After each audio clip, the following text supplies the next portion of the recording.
Hello everyone, welcome to the All Day Football Show. I am your host, Jackson Kellogg, and today we'll be doing part 2 of my Week 2 Power Rankings. Ran out of time yesterday to complete it. It was going to be a really long video anyway. Figured I might as well break it into 2 parts.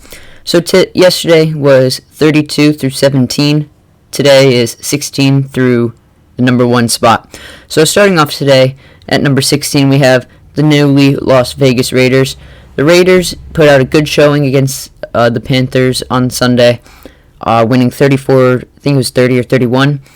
They had a great offensive showing. Josh Jacobs pounded the ball against the Panthers with 3 touchdowns.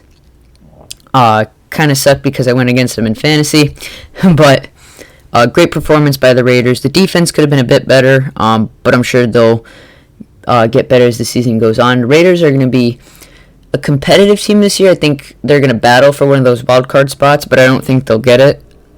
They still have a little bit more of growth to go. At the number 15 spot, we have the Houston Texans. So I had high hopes for Houston. I thought that the game on this past Thursday was going to be a lot more competitive than it actually was.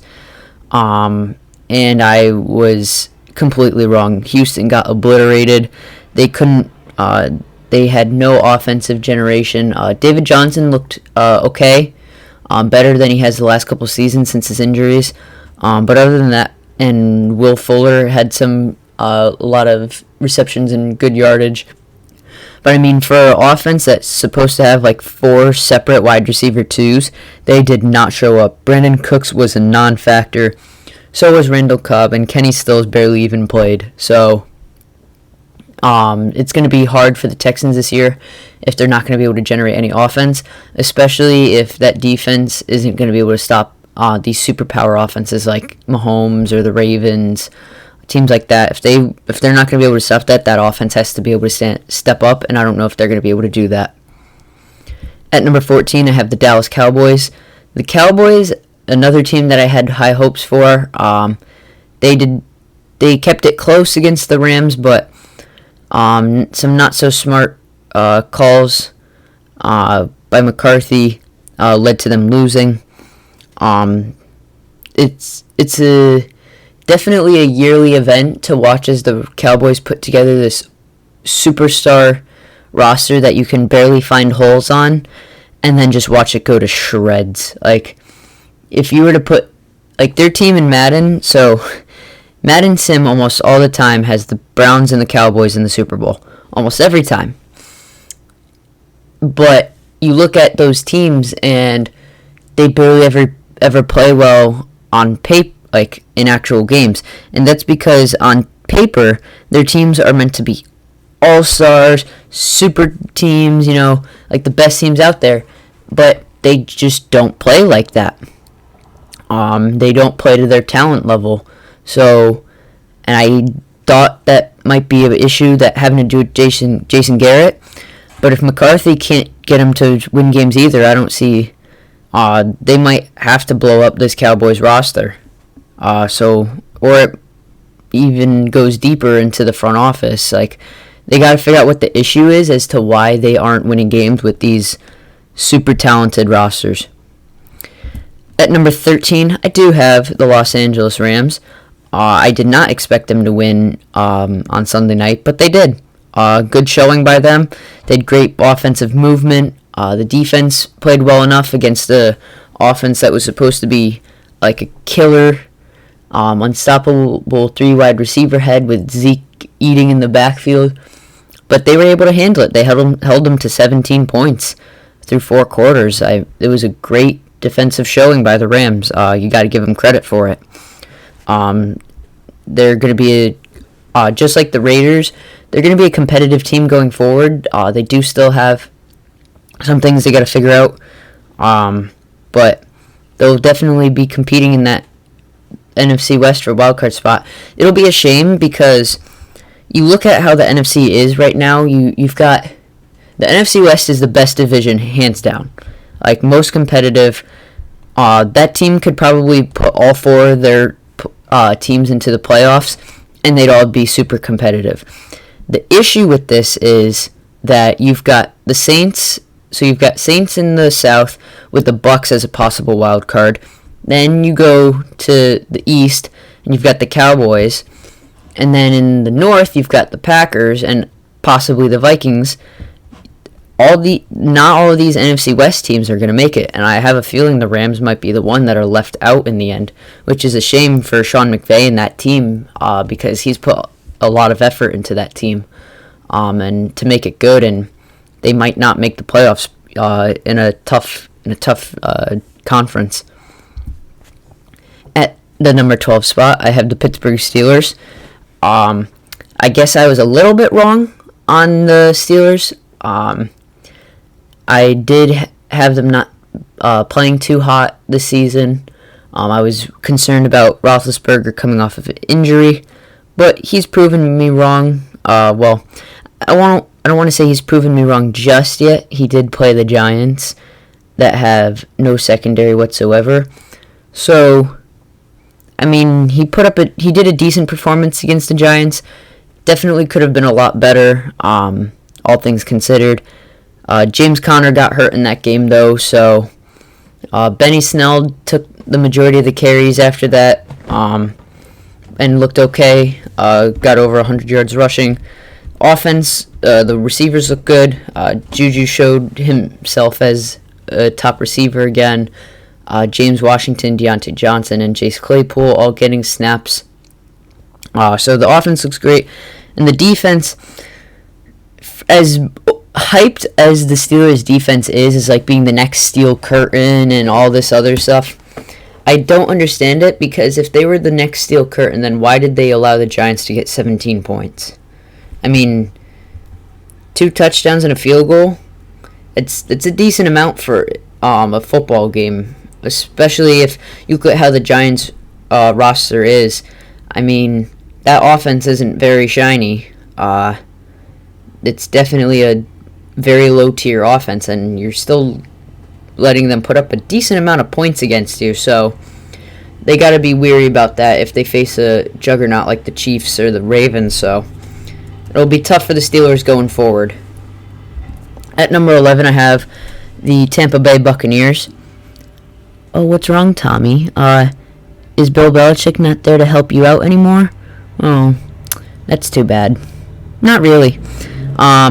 We just saw what happens when you take the greatest quarterback of all time's greatest head coach of all time away, and you give him Bruce Arians.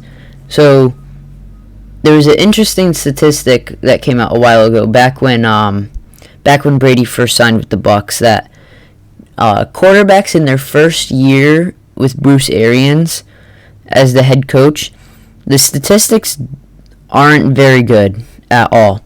So if you look back at the last 2 that I remember off the top of my head was Jameis Winston last year in his first year with Bruce Arians, and we saw what happened there. He threw for 5,000 yards, but he went 30 for 30 in touchdowns and interceptions. And the quarterback before him, when Bruce Arians was with the Cardinals, was Carson Palmer. Carson Palmer didn't do too hot in his first season with Bruce Arians. So, and I believe there are a couple others.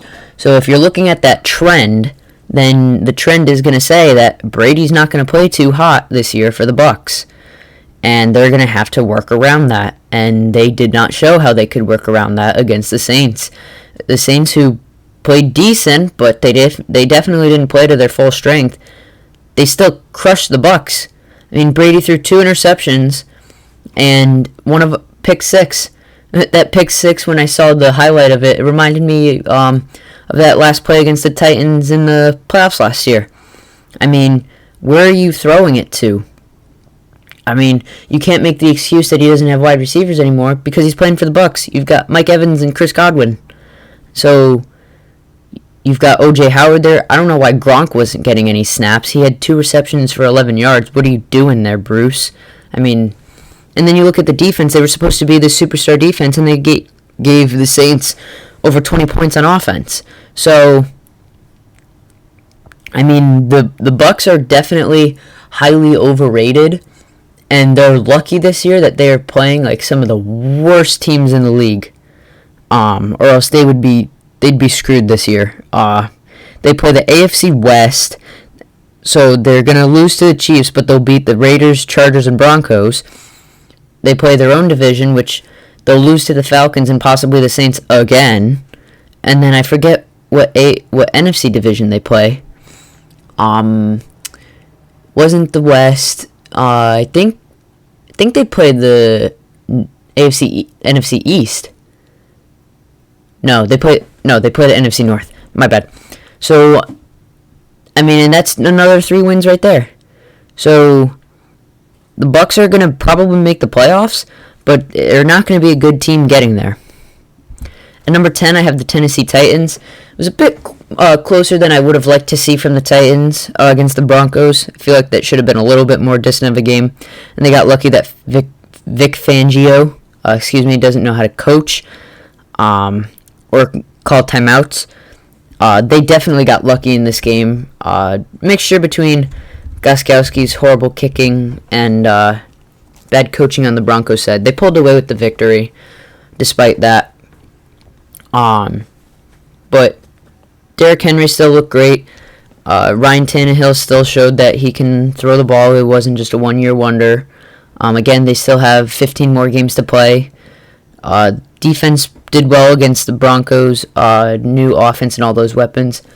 They're definitely going to be a team to watch this year. Derrick Henry's going to be fed the rock, and they're just going to go. So it'll be interesting to see who comes out of the AFC North as the division winner. Right now, the front runners are Titans. In the number 9 spot, I have the San Francisco 49ers. What happened there? I mean, Jimmy Garoppolo looked horrible against the Cardinals. Absolutely atrocious. He had so many missed throws. I mean, that last 4th and 1 or whatever, 4th and whatever it was, he was trying to throw to Trent Taylor. I think it was Trent Taylor. So it was a out route, and Trent Taylor makes the cut, and Garoppolo was supposed to throw it right as soon as he was making the cut, so that the wide receiver, he's running, turns to his right, and then the ball's already coming, he goes and gets the first down. Instead, Garoppolo waited until a couple seconds after he made the cut, so he's running towards the sideline, and that gave time for the defender to get there and swat the ball away. I mean, it was a horrible play by Garoppolo, and there were many more like that during that game. So that's going to be rough for him. Richard Sherman just got put on injured reserve. This all-star defense, I mean, they held the Cardinals to they scored 20-something points. So what happened there? It's the Cardinals' first year with DeAndre Hopkins. I mean, what are you doing? If you're going to be a top 3 defense, you got to be able to stop some of these other offenses that aren't proven yet. And you're not making your case for being able to make the playoffs this year. So the Niners got to figure it out, or they're not going to make the playoffs in that crazy good division. Speaking of the Cardinals, in the number 8 spot, we have the Cardinals. They played great against the Niners. I mean, considering how bad the Niners played, I mean, the Cardinals were part of that problem. They played well against them. They made good plays. Kyler Murray was a good decision maker. He had that 25-yard run where he just ran and dodged all those Niners players. That's scary to see, the fact that he threw 14 receptions and over 150 yards for DeAndre Hopkins. Granted, I'm a little upset that touchdown didn't count, but it wasn't a touchdown. They went and scored it anyway. Just didn't help my fantasy team at all. But, I mean, the Cardinals look great. I had hopes for the Cardinals this year. I thought they would be a wild card team, and their win this game just proved it, that they are going to be a force to be reckoned with in the NFC and probably make the playoffs. So they're going to have to continue that momentum and just keep chucking that ball on offense. At the number 7 spot, we have the Buffalo Bills. The Bills just played the worst team in football right now. They played all right. Josh Allen still wasn't making the greatest of decisions. Didn't throw the ball like crazy well, but he ran for a little under 100 yards, so it didn't matter. They got the win. I That's what matters. It was definitely good to see how they lost some key players late in the game, like Matt Milano and Tremaine Edmonds, and they still were able to hold the Jets pretty decently. So that's a good thing to see, that their depth can still handle play. So Bills are going to be battling with the Patriots for the AFC East title, and even if the Bills don't win it, then they're still going to probably be a wild card spot and compete in those playoffs in January. Speaking of the Patriots, my Patriots showed up against Miami. It wasn't the passing. I didn't like how the Patriots threw the ball. Definitely would have liked to see more of it. But I understand what Bill Belichick's trying to do. He wants a ground and pound offense with play action working from it, and designed throws where the play is designed to get the wide receiver open, because other than Edelman, the wide receivers just were not getting open. N'Keal Harry played okay, other than the fact that he tried to extend the ball over the goal line to get the touchdown and then fumbled into the end zone, and then the Dolphins got it as a touchback. That sucked. But other than that, N'Keal Harry played pretty great. He's not one of those receivers that's going to get open. You're either going to have to scheme him open, or he's just going to have to go win those 50-50 balls. And if he can't, then he's not going to have a spot in this league. The defense played great against Miami, getting 3 interceptions. Gilmore, Phillips, and J.C. Jackson all got interceptions. Derek Rivers got a sack in one of his first games in forever. Glad to see that Bill Belichick is sticking around with him after so many years of him being injury-riddled. Chase Winovich looked great. Apparently they're going to start giving him more snaps, because he had the most he had the most hurries and run defenses, I think, combined for the Patriots on defense. So great play on both sides of the ball. Cam Newton looked great. Looking forward to see how this offense does this week against Seattle. It'll be very telling to see how competitive this team will be down the line. At number 5, I do have the Seattle Seahawks. Boy, did Russell Wilson cook. That was a great showing by the Seattle offense. They just put the ball in Russell Wilson's hands and said, throw it. And that's what he did. He threw it all over the place to Lockett, Metcalf, Chris Carson, running back, got involved. Great showing by Seattle. They were able to score all over that Falcons defense. The Seahawks defense could have played a little bit better against Atlanta. They gave up over 400 yards in the air, but that was expected with Seattle's defense. It's going to be an issue going down the line, I think. The fact that they don't have a pass rush mixed with they're going to allow... I mean, Matt Ryan's a good quarterback, but 450 yards, I mean, that's not the best performance there. So they gotta figure out that defense, but that offense was MVP caliber play by Russell Wilson there. So right now he's probably the front runner between him and Aaron Rodgers for MVP right now. Speaking of Aaron Rodgers, at number 4, we do have the Green Bay Packers, who they went into Scandinavia, land of the Vikings, and just slaughtered them. Absolutely slaughtered them. It was a brutal attack on them. The Vikings couldn't get anything going, partially because the Packers defense just shut them down, and Aaron Rodgers fueled his inner ego and just showed it on the field. He threw the ball everywhere. He played amazing. Very few errors made by him. It was a great showing by Rodgers. Proof that he still is a top-tier quarterback in this league, and that the Packers wasted that first-round pick on Jordan Love, and they should have gotten him a receiver. So Aaron Rodgers is definitely going to make the Packers front office regret their decision. The decisions they made in the offseason. At the number 3 spot, we have the Baltimore Ravens. Baltimore kicked Cleveland's butt. I thought that game was going to be closer because the Browns put together a nice defense, in my opinion, other than the linebacking core was very young. It's a very young defense that the Browns have, So, although it's talented, you got to look at their developing, and Lamar Jackson just didn't care. The Browns had a good run defense. I mean, they stuffed the run, but then Lamar Jackson just used his arm and threw. So, I mean, is Lamar Jackson going to be the best quote-unquote dual threat quarterback? He might be, based off of his play against the Browns this past Sunday. I mean, the Browns sold out to stop the run, and it worked. So they pretty much dared Baltimore to throw, and Baltimore threw, and they could not stop it. Baltimore killed the Browns on offense, and then just killed them even more on defense because Baker Mayfield threw an interception on his first drive. So it's a scary Baltimore team. I'm waiting for the Madden curse to kick in. I'm going to be a little upset if it doesn't, because definitely passed on Lamar Jackson in my fantasy draft because I didn't want to worry about it. So, yeah.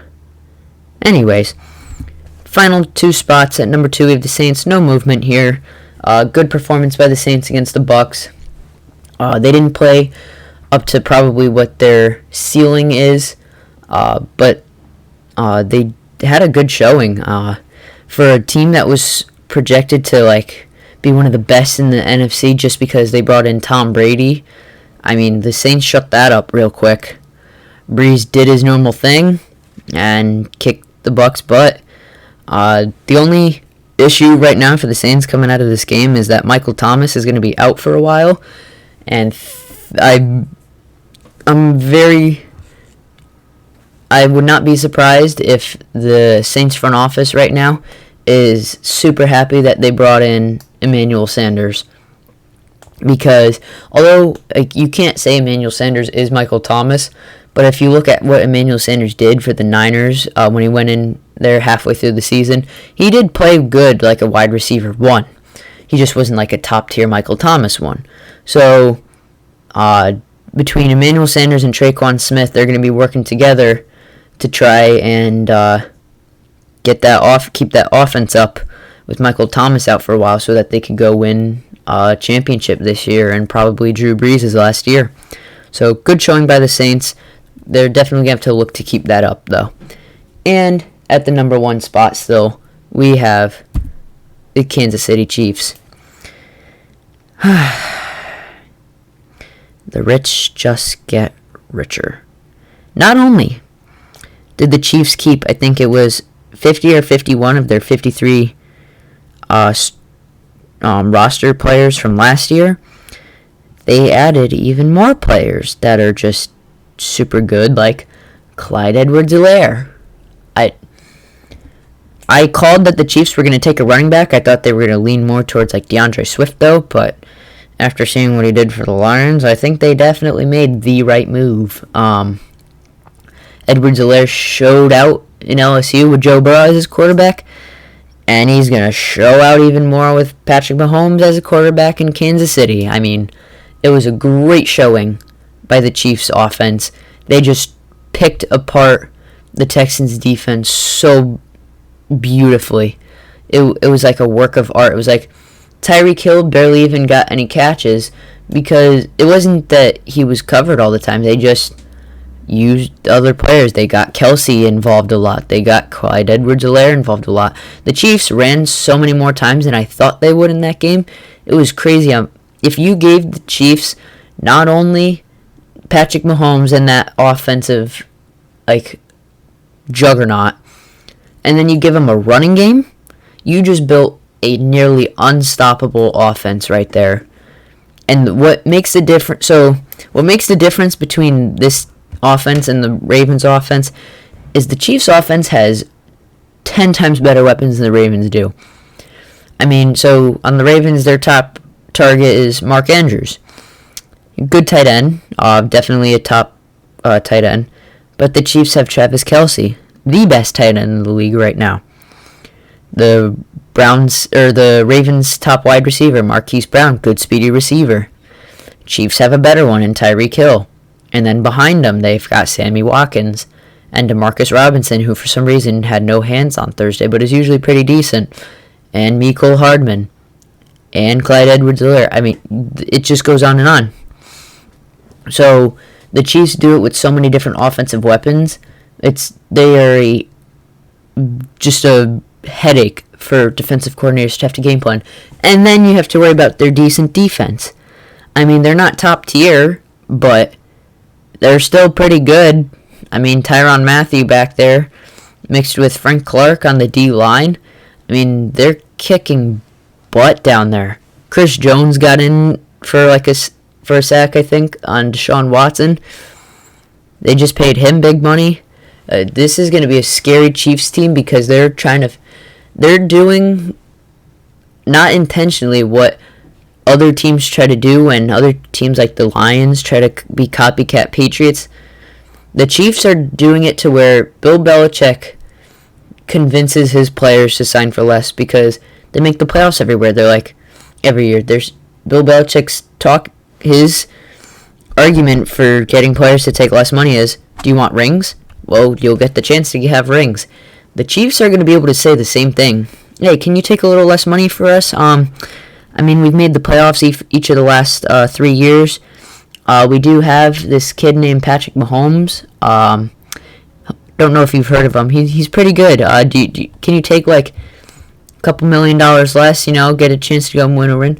Oh heck yeah, man! Let's go win a championship. That's what the Chiefs are doing, and it's scary, and it's gonna be a one-sided conference this year where the Chiefs just obliterate everyone in their path on the way to probably making the Super Bowl again, unless Lamar Jackson has something to say about it. But other than that, the Chiefs have like a straight path to go into back-to-back Super Bowls. So, Chiefs in the number 1 spot. So, anyways, this is my power rankings after week 1. Thank you so much for watching. If you haven't already, please subscribe. Hit the like button. If you want to watch more content, go back and rewatch some older videos. Definitely would appreciate it. Hope you all have a nice day. And go Patriots!